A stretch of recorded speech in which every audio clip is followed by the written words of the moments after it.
ভরবেগের পরিবর্তনের হার যার উপর ছোট বলে সমানুপাতিক এবং বল যদি ক্রিয়া করে ভরবেগের পরিবর্তন সেদিকে ঘটে। ওকে, তো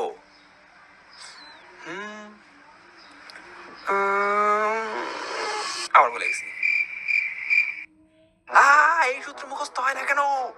সবগুলো খেয়ে ফেলতেছি। নিউটন স্যার ডেফিনেটলি আমাকে শত্রু হবে, তা না হলে আমার একটা সূত্র মুখস্থ হয় না। তিনি দিয়ে গেছেন তিনটা। এই যে এই শব্দটি আপেলের, এইটা দুনিয়াতে পড়ার পর থেকেই এইসব সূত্র আসা শুরু হয়েছে।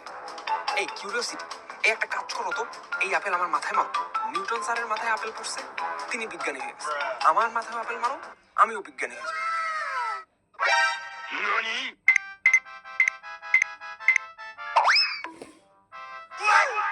আরে নিউটনের সূত্র তো সহজ, এটা বোঝার জন্য আমাদের একটু সাইকেল চালাতে যেতে হবে। কি এখন সাইকেল? ওকে, চালানো শুরু করো। কি করতে চাচ্ছ তুমি একটু বলো তো? চালাও চালাও।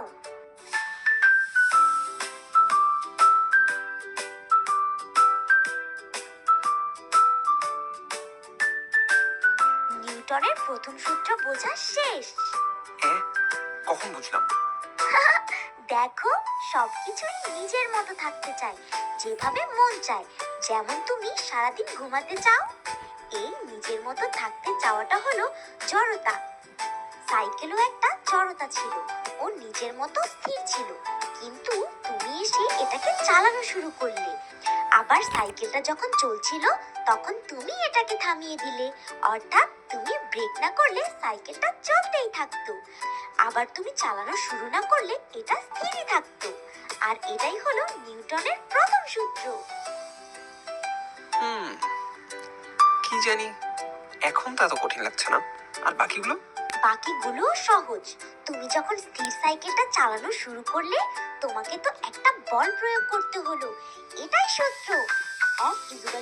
F=ma, অর্থাৎ যতটুকু বল প্রয়োগ করবে তোমার সাইকেল স্পিড ততই বেশি হবে। বইয়ের ভাষায় বললে ভরবেগের পরিবর্তন ততই বেশি হবে। সিম্পল। আর 3 নাম্বারটাও তো সবচেয়ে সহজ। এটা ছোট আছে, এইটা আমি পারি। তাই নাকি? তাহলে আমাকে বোঝাও। আমি তো শুধু মুখস্থ করছি, কিছু বুঝি নাই। দেখো, তুমি যে মাটিতে দাঁড়াতে পারছো এটার কারণ হচ্ছে তুমি মাটিকে যেই বল প্রয়োগ করছো মাটিও ঠিক সমান বল প্রয়োগ করছে। যদি মাটি এই প্রক্রিয়ায় বল না দিত তাহলে কি হতো জানো? ওরে বাবা, ভয়ানক ব্যাপার স্যাপার। এখন তো বুঝলে, যতটুকু ক্রিয়া বল থাকবে সেটার বিপরীতে একটা প্রক্রিয়া বলও থাকবে। আর এই আপেল মাথায় না মেরে নিজে খাও, কাজে দিবে।